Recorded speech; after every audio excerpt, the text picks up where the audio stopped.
따라해 주시기를 바랍니다. 주의 성전을 사모하는 열심. 다시 한번, 주의 성전을 사모하는 열심. 일본 여행을 하던 한 사람이 갔다 와서 저한테 이번 여행 때문에 제가 한번 예수를 믿어봐야겠다. 그래서 제가 놀랐어요. 예루살렘을 갔다 온 것도 아니고 뭐 교회가 많은 미국이나 영국을 갔다 온 것도 아닌데 어떻게 예수를 믿어야겠다는 생각을 했느냐. 찹쌀떡 맛집이 있었대요. 도너스가 있는 가게인데 거기 가서 먹는데 한 청년들이 이렇게 한 대여섯 명이 들어와서 그 찹쌀떡을 맛있게 먹더래요. 그러나 보다 그랬는데 나갈 때 주인하고 계산도 안 하는 거예요. 얼마 몇 개 먹었습니다 뭐 이런 얘기도 없이 그냥 돈 내고 나가더래요. 그 주인도 그냥 돈 받고 말더래요. 궁금했어요. 그래서 물어봤대요. 아니 계산을 왜 숫자를 확인 안 하고 그냥 돈을 받아서 멈추냐. 그랬더니 그 주인이 하는 이야기예요. 여러분, 일본의 그 대학 중에 동지사 대학이라고 하는데 이 대학은 기독교 대학 미션 스쿨이에요. 그 주인이 그러는 거예요. 쟤네들 동지사 대학 학생들이라고, 쟤네들은 다 예수 믿는 사람들이라고. 그러니 계산은 정확할 거라는 거예요. 그 얘기를 듣는데 그분 마음 가운데 아하, 예수 믿으면 돈 아침 몇 개 먹었는지 확인 안 해도 정직하게 낼 줄 아는 사람들이구나. 그렇다면 나도 한번 믿어봤으면 좋겠다 생각했다는 거예요. 그 얘기를 듣는데 저도 마음에 감동이 왔어요. 아, 우리 교회 교인들도 그런 사람들이 좀 됐으면 좋겠다. 아니, 그렇게 살겠지만 이 지역, 우리 행신 지역이라든지 우리가 교회 다니는 그 동네에서 저 사람은 행신 임마누엘 교회 다니는 사람이니까 그저 손에 몇 개 과일을 들고 가든지 정직하게 들고 갔을 것이다. 아멘. 아멘. 저는 여러분들이 꼭 그러한 삶을 살아갈 수 있는 기독교인이 되었으면 좋겠다는 그런 바람이 있었어요. 제가 여러 가지 고민하는 거면서 앞으로 우리가 우리 교회 교육 비전, 교육에 관한, 훈련에 관한 비전은 10년 동안 그렇게 잡아봤습니다. 좋은 믿음, 좋은 마음. 따라해 봅시다. 좋은 믿음, 좋은 마음. 다시 한번, 좋은 믿음, 좋은 마음. 여러분, 교회에 나왔을 때 예배 드리는 순간에는 믿음이 좋아요. 기도할 때 나와 예수님과의 관계에서는 방언도 하고 예언도 받고 신유도 체험하고 여러 가지 기적이 있어요. 그런데 세상에 나아가서 살아갈 때 그때도 그런 좋은 마음으로 살아갈 수 있느냐. 그래서 믿음과 세상에서 살아가는 마음이 어떻게 해야 된다? 같아야지 된다. 아멘. 아멘. 따라해 봅시다. 좋은 믿음, 좋은 마음. 이 일을 위해서 교육부, 예수아가, 꼬마 사역부, 어린 사역부, 청소년 사역부, 청년 사역부, 그 다음에 장년 사역부까지 전체가 다 매년 5주 정도의 특별 성품학교 과정을 좀 신설을 해서 우리가 그 일에 대해서 생각하고 고민하고 그리고 훈련되어질 수 있도록 남들이 보든지 안 보든지 질서를 지키고 그리고 부부간에도 믿음으로 하나가 되고 그래서 서로 인정해주고 다른 말로 말하면 거짓말하지 않는 우리 집에서도요 엄마하고 아이들이랑 얘기하는 거 보면요 그런 얘기 뻥치지 마라 그러니 가끔 들려요. 그건 뭐 했다는 거예요? 거짓말을 했다는 거예요. 목사 집안에서도 거짓말하는 사람들이 많아요. 그런데 여러분 이제부터는 우리가 뭐 하지 말자? 거짓말하지 말자. 그래서 나의 이익을 위해서 거짓말하지 않고 그리고 누가 보든지 안 보든지 하나님 앞에서 믿음으로 살아갈 수 있는 좋은 믿음. 과거에 저 어렸을 때는요 교회 직분을 장로 정도 된다 이렇게 받으면은 사회에서 나는 아무개 교회의 장로입니다. 그러면 그분이 어떠한 사람인지 인간 보증이 되는 시대가 있었어요. 그래서 나중에는 사기꾼들이 그 사기를 치려고 뭐라 그러냐면 장로도 아닌데 제가 장로입니다. 그리고 사기를 쳤다는 거예요. 그분들 덕택인지 지금은요, 장로라고 그래도 목사라고 그래도 사회에서는 뭐라고 그래요? 그거하고 이거하고 무슨 상관이에요? 믿지를 않는 거예요. 우리의 신앙생활이 하나님 앞에서 좀 더 살아있는 신앙생활. 그래서 나 혼자만 좋은, 나 혼자만 은혜 받는 믿음 생활이 아니라 어떻게 해야 돼요? 하나님과 나와의 온전한 관계가 어디까지요? 이웃과 사회까지. 아멘. 따라해 봅시다. 너희는 세상의 빛과 소금이다. 아멘. 너희는 세상의 빛과 소금이다. 교회의 빛과 소금이 아니라 세상의 빛과 소금이다. 교회에 감당해야 할 마땅한 사명이 어디에 있습니까? 세상의 빛을 비추고 세상의 맛을 낼 수 있는 그런 믿음의 공동체가 될 수 있어야지 되겠다. 그래서 여러분, 우리가 교회를 다닐 때 하나님 앞에서 나는 어떠한 존재로 세상 가운데 살아가야 합니까? 교회에 와서 교회에 나오는 이유는 예배를 드리는 것이죠. 그러나 이 예배가 예배당 나가는 순간 끝나는 게 아니라 예배당을 떠나면서, 예배를 다 드리고 예배당을 떠나면서 새로운 삶의 예배가 시작이 되는 그런 믿음들. 아멘. 아멘. 여러분 꼭 잊지 마세요. 따라해 주시길 바랍니다. 예배가 끝나면 새로운 예배가 시작이 됩니다. 어디에서? 세상에서 살아가면서. 어떤 목사님이 집으로 퇴근을 해서 가시는데 사모님이 이불을 머리에 이고 나오시대요. 그게 옛날 얘기예요.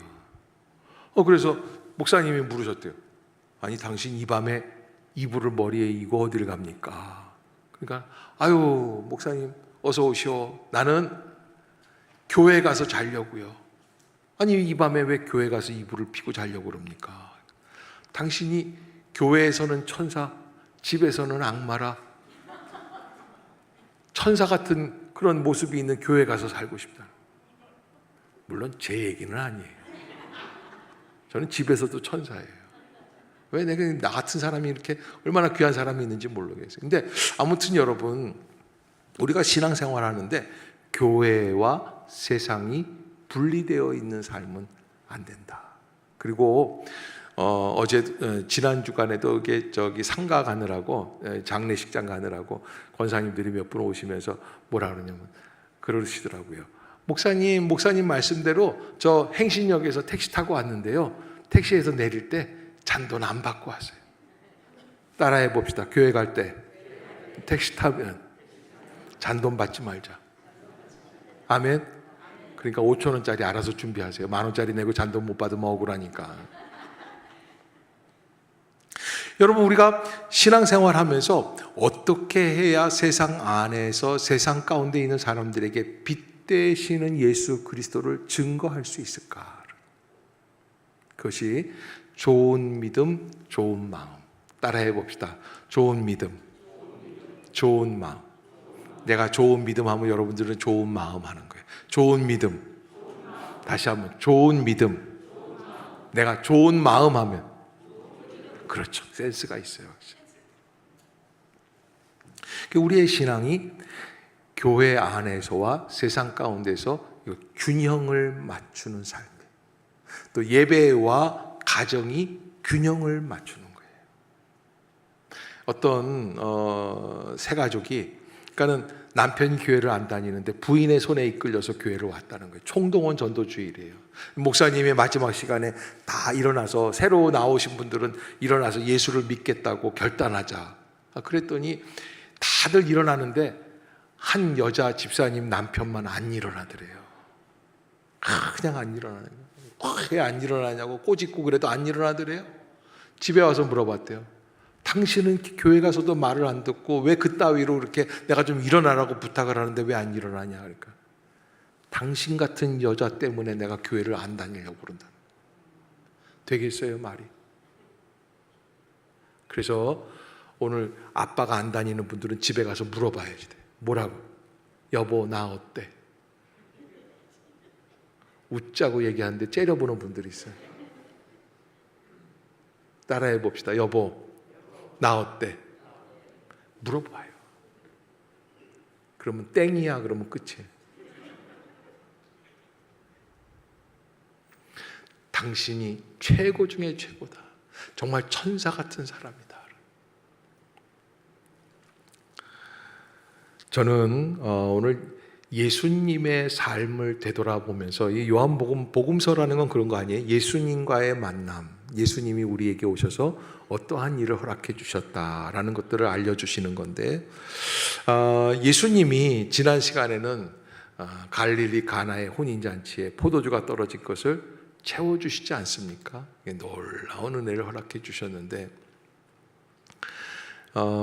그러니까 이제 또 이걸 가지고 술 마시는 분들은 너무 좋아하면서 어떻게 그렇게 예수님께서 포도주를 만들어 주셔가지고 술 좀 그만 마시라고 그러니까는, 예수님은 포도주도 만들어 주셨는데 뭘 그걸 갖고 그러느냐고, 나는 주님이 만들어 주신 걸 먹어야지 되겠다. 근데 사실 우리가 지난 시간에도 함께 나누어 봤지만, 예수님이 포도주를 만들어 주신 사건을 술 잘 마시라고 만들어 주신 사건으로 받아들여야지 돼요? 아니에요. 그러니까 우리가 피상적으로 겉으로 드러난 모습만 생각하면 옳다. 이거 봐라, 예수님이 우리에 보고 술 굉장히 마시라고, 그럴 땐 처마시라는 거죠. 그러라고 만들어주신 포도주가 아니에요. 예수님이 뭐라고 그러세요? 예수의 어머니 마리아에게, 왜 여인이여 내 때가 아직 이르지 아니하였나이다. 이 집이 포도주 없는 거하고 나하고 무슨 상관이 있나이까. 이게 무슨 얘기예요? 예수님께서 포도주를 만들어 주시는 시점부터 무슨 일이 시작을 하냐면, 예수님이 십자가에서 죽으시면서 보혈을 흘려주시는 사건의 상징이 되는 거예요. 그래서 예수님이 사역을 하시면서 첫 번째 사건으로 우리에게 주신 게 갈릴리 가나 포도주를 만들어 주신 거예요. 왜? 그것이 예수님의 구원 사역을 완성하는 그런 시작의 모습이기 때문에. 예수님이 하시는 사역을 우리가 깊이 이해할 수 있어야지 된다. 근데 오늘 이제 예수님께서 갈릴리에서 사역을 하시다가 제자들을 이끌고 예루살렘으로 올라오셨다는 거예요. 성전에 들어가셨어요. 성전에 들어가면 우리는 다 보통 이 성전 안으로 들어오지 않습니까? 근데 그때 당시에는 이방인들이 들어갈 수 있는 뜰이 있어요. 뜰, 마당이. 이방인들은 성전 안으로는 못 들어와요. 그 뜰에서 서서 예배를 드려야 돼요. 그러면 이방인들이 들어오고 여자들도 뜰에서, 성전 안으로는 옛날에 못 들어왔어요. 그리고 장사꾼들이 로비에서 장사를 했어요. 그런데 예수님이 그 장사꾼들이 장사하는 그 자리에 들어가셔서 어떻게 하신 거예요? 오늘 본문을 보면은 장사꾼들이 하는 그 탁자를 엎으셨어요. 그림 좀 보여주시죠. 예. 예수님이 저렇게 손에 채찍을 들고 무서운 얼굴을 가지고 장사꾼들의 그 탁자를 엎으시고, 또 한 번 다른 그림도 하나 보여주시고, 비둘기 파는 사람들의 상을 엎으시고, 돈 바꿔주는 사람들의 상을 바꿔주시고, 다른 것도 하나 더 있죠. 예. 저렇게 하신 거예요. 그런데 저런 모습들을 잘못 이해하게 되면 우리는 그런 모습에서 이렇게 얘기할 수 있어요. 봐라, 예수님은 그 당시의 기존 계급들을 뒤집어 엎는 혁명가 예수다. 혁명가 예수, 개혁가 예수예요. 여러분, 혁명이라는 것은 무엇입니까? 집권하고 있는 사람들이 잘못했기 때문에 그들을 뒤집어 엎는 게 혁명이에요. 그런데 예수님께서 하시는 혁명의 방향은 그 당시에 집권층에 있는 정치인들을 뒤집어 엎는 것이 아니었어요. 사실은 성전 청소를 하신 이 사건은 이례적으로 마치는 사건이에요.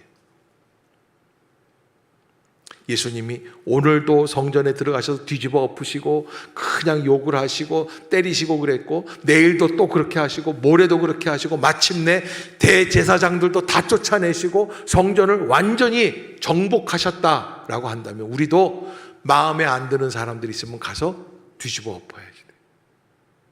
그러나 예수님의 개혁, 예수님의 혁명은 그렇게 너 때문이다라고 하는 게 아니라는 거예요.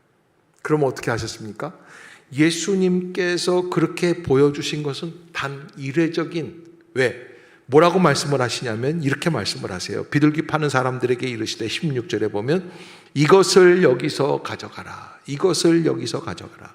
장사꾼들이 이렇게 장사하는 거 다 집어치우라는 거예요. 내 아버지의 집으로 장사하는 집을 만들지 말라. 내 아버지의 집으로 장사하는 집을 만들지 말라. 따라해 봅시다. 내 아버지의 집으로 장사하는 집을 만들지 말라.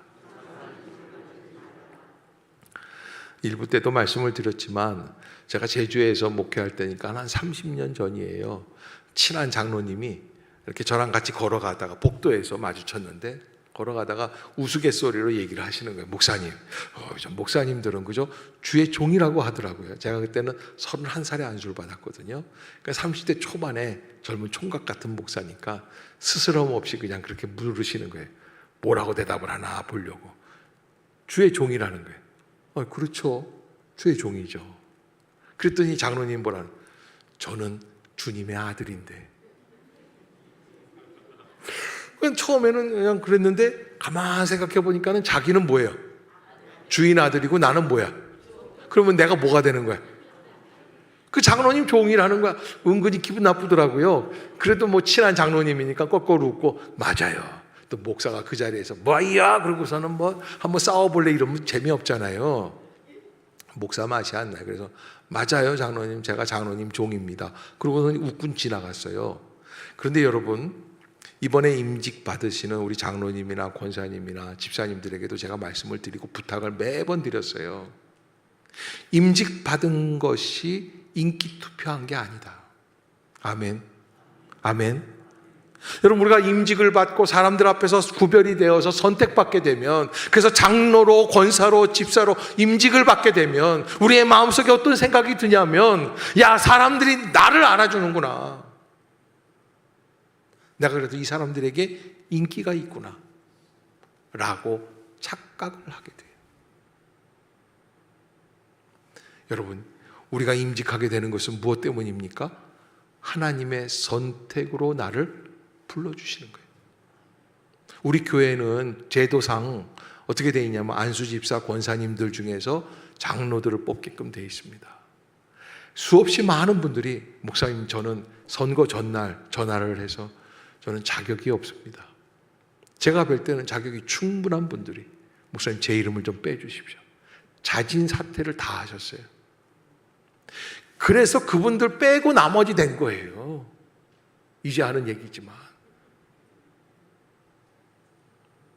여러분, 우리가 하나님 앞에서 이게 사람들의 인기 때문에 내가 선택이 돼서 임직을 받게 되고 장로가 되고 권사가 되고 집사가 됐다고 하면, 그러면 내가 주인인 것처럼 하게끔 돼 있어요. 그러니까 어떤 분들은 또 그런 얘기 하더라고요. 그래도 목사님 신앙생활하면서 목사님들은 월급 받으면서 신앙생활하고 저희는 돈 내면서 월급 신앙생활하는데 그래도 저희가 그럼 주인 아닙니까? 그럼 주지 마세요. 그런 생각 때문이라면. 목사는 주님께서 불러주셔서 이 교회의 지도자로 부름받아 선택받아 세움을 받은 사람이고, 아멘. 성도들은 그 목사를 도와서 교회를 잘 이루어 나가라고 부름받아 선택받은 존재들인 줄로 믿습니다. 우리가 신앙생활하는 이유가 바로 어디에 있어요? 우리 교회의 주인은 누구입니까? 예수 그리스도예요. 우리가 그것을 잊지 말아야지 돼요. 그래도 딱 두 사람이 그래도 내가 주인이지. 여러분, 우리가 하나님 앞에서 예수님의 개혁의 방향은 어디라고 그랬어요? 여러분, 예수님의 개혁의 방향을 한번 말씀드릴게요. 예수님의 개혁의 방향은 당시에 집권하고 있었던 대제사장들이 아니에요. 그들이 예수님의 이러한 해프닝 같은 그런 청소 사건을 보면서 회개하면 좋긴 좋지만 예수님은 그렇게 하지 않았어요. 제가 한번 충청도에 놀러 갔다가 속리산인가요? 이게 법주사 이쪽에서 밥을 먹었어요. 그런데 1인당 그때가 한 10몇 년 전인데 4만 5천 원인가 내더라고요. 여기 뭐 치과 의사 하시는 분이 밥을 사셨는데 놀라지 마세요. 반찬이 100개가 나오더라고요. 하여간 무슨 뭐 요만한 종지 이런 작은 거 있잖아요. 그런데도 뭐 깨알같이 담아서 뭐 명란젓 무슨 창란젓 뭐 해가지고 100개가 나와요. 제가 먹는데 한계를 느낀 게 그때가 처음이에요.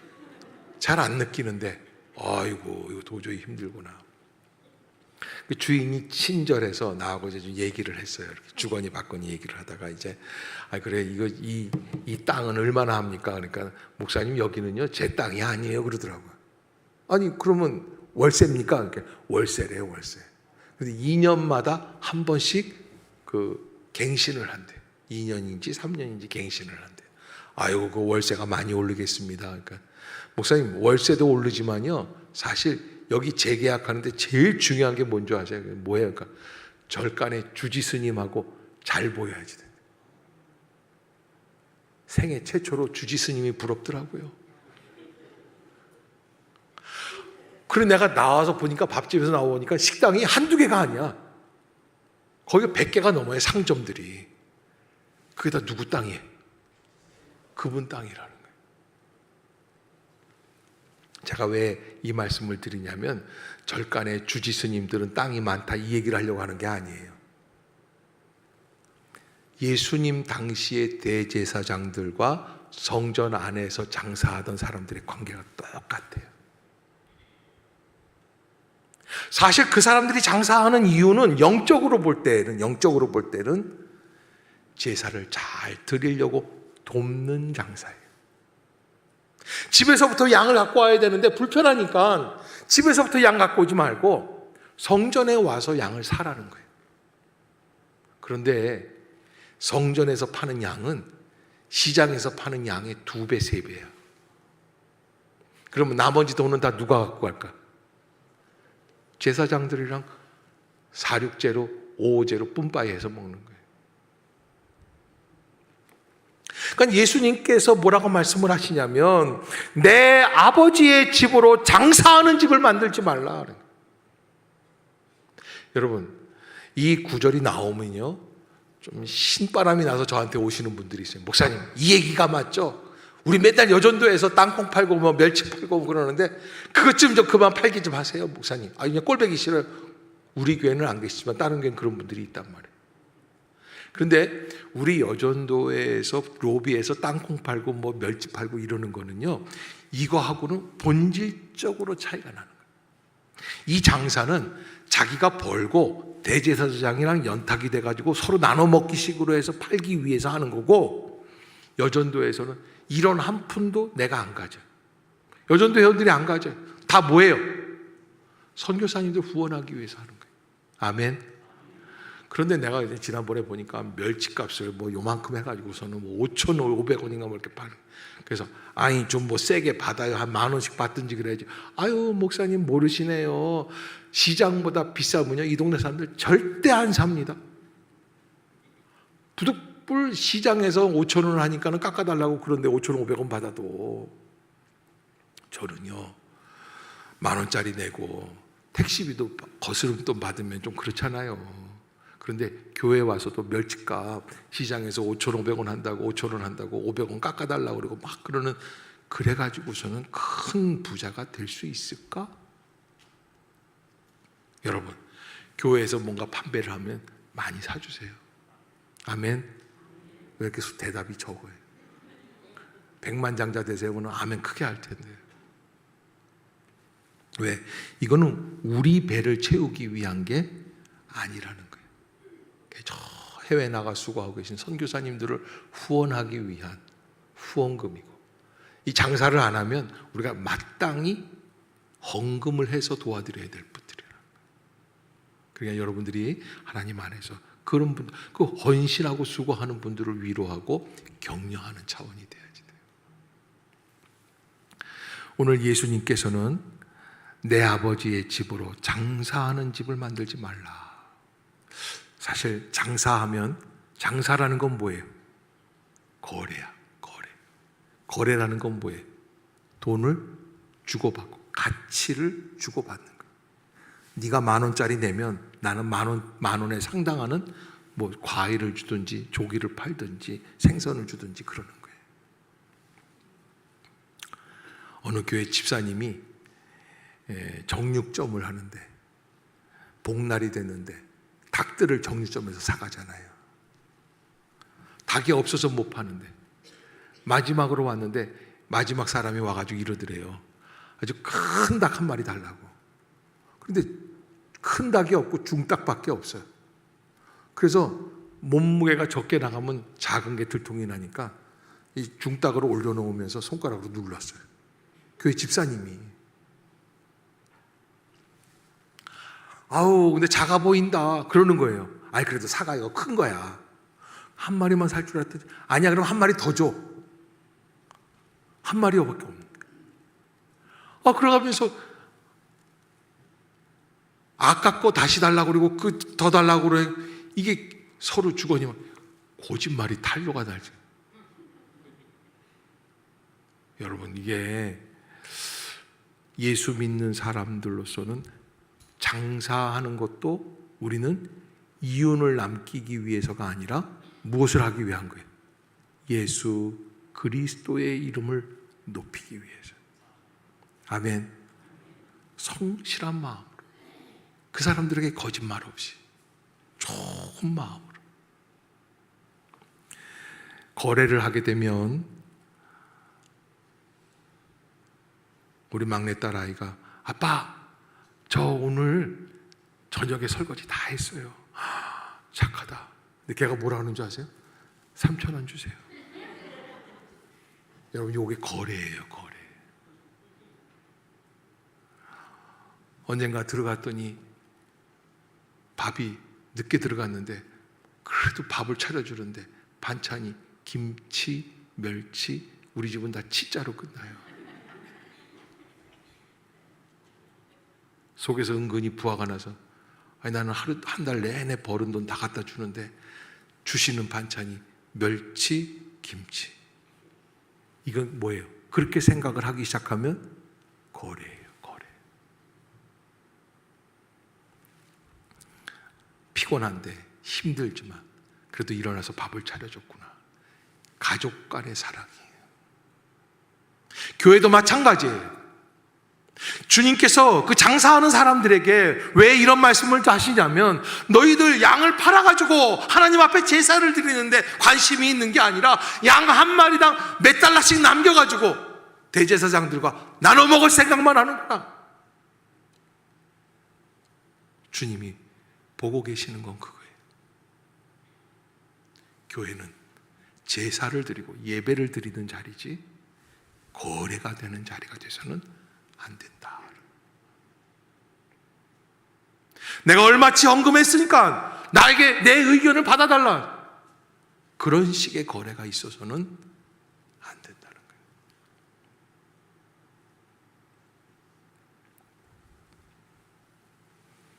오늘 예수님이 사실은 성전을 정화하시면서 채찍을 들고 막 상을 뒤집으시고 제자들은 깜짝 놀랐어요.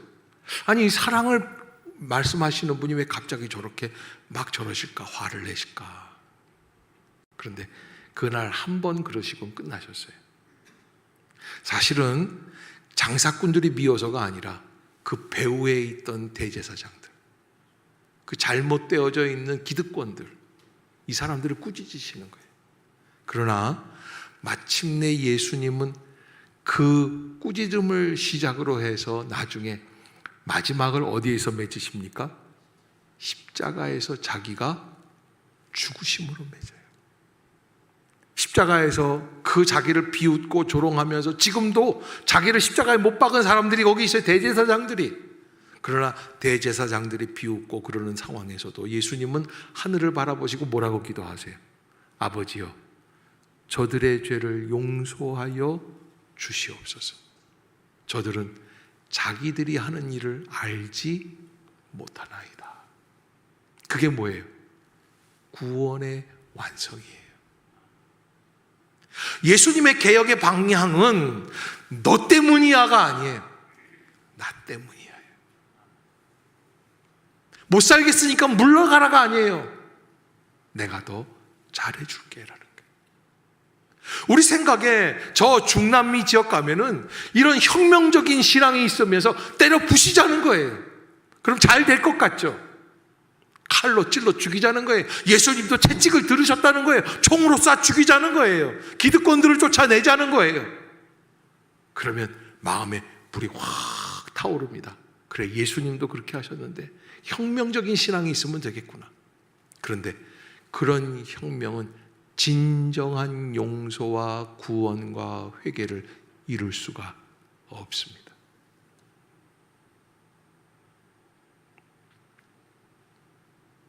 예수님께서 그런 식으로 하셨다면 우리는 교회 나오기 전에 이미 다 죽었을 거예요.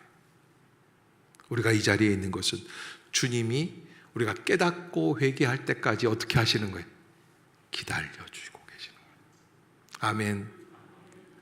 그래서 로마서 5장 8절, 아직 죄인 되었을 때 그리스도께서 나를 위하여 십자가에서 죽으사 하나님께서 우리에 대한 자기의 사랑을 확증하셨다고 말씀을 하고 있어요. 우리가 아직 죄인 되었을 때 예수님의 사랑은 어떤 사랑입니까? 죄인 된 우리를 십자가에서 죽으심으로 용서하며 덮어주시는 사랑. 지적하고 뒤집어 엎고 막 바꾸고 하는 게 아니에요. 오히려 그 사람의 허물을 덮어주고 용서하는 사람.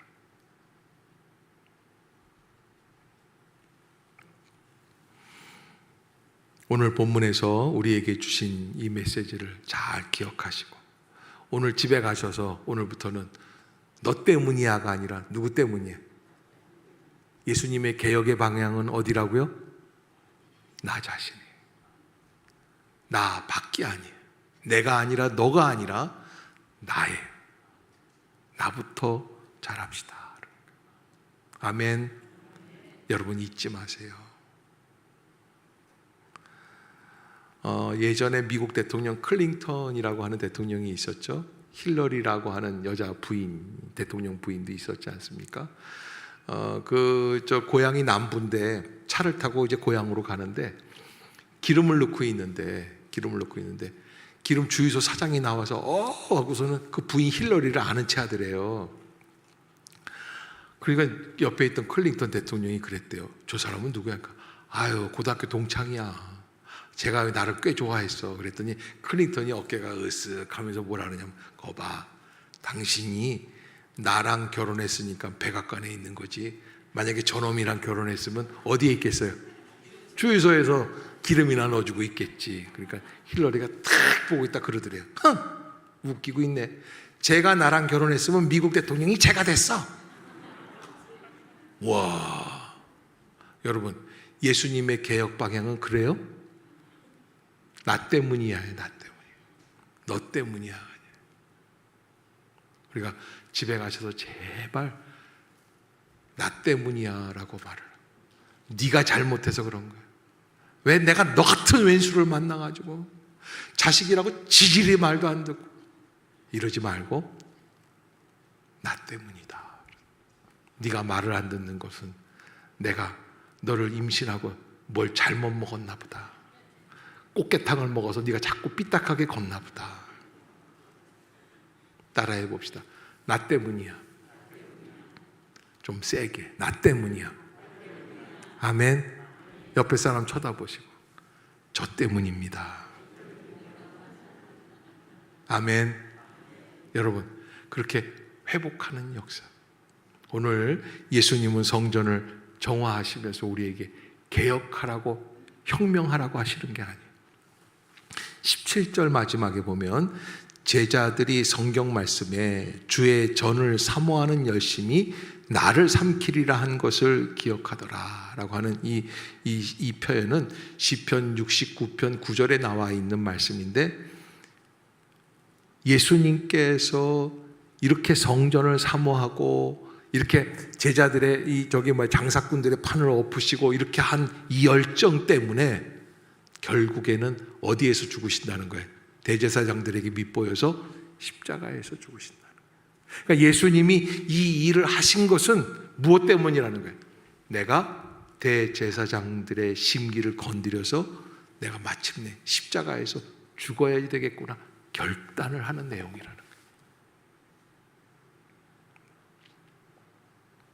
왜? 하나님의 구원은 하나님이신 예수께서 이 땅에 오셔서 직접 죽으심으로 구원해 주시는 거예요. 아멘. 우리는 그 놀라운 은혜를 체험한 성도들이 그 은혜로 믿음으로 용서하면서 사랑하면서 섬겨주면서 누구 때문이에요? 누구 때문이다? 아멘. 여러분 꼭 은혜롭게. 그래서 남편한테 물어보세요. 여보, 나 어때? 웃기고 있네. 이러면은 안 돼요.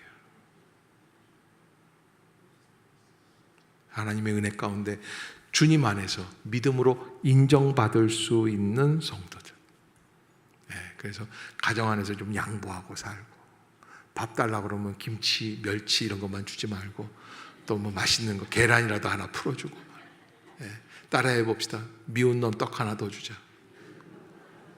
어느 저 여자가 교회 갔다가 와가지고 남편한테 그렇게 잘하더래요. 그래서 이야, 이번에 목사님 새로 오시더니 변했네 당신이.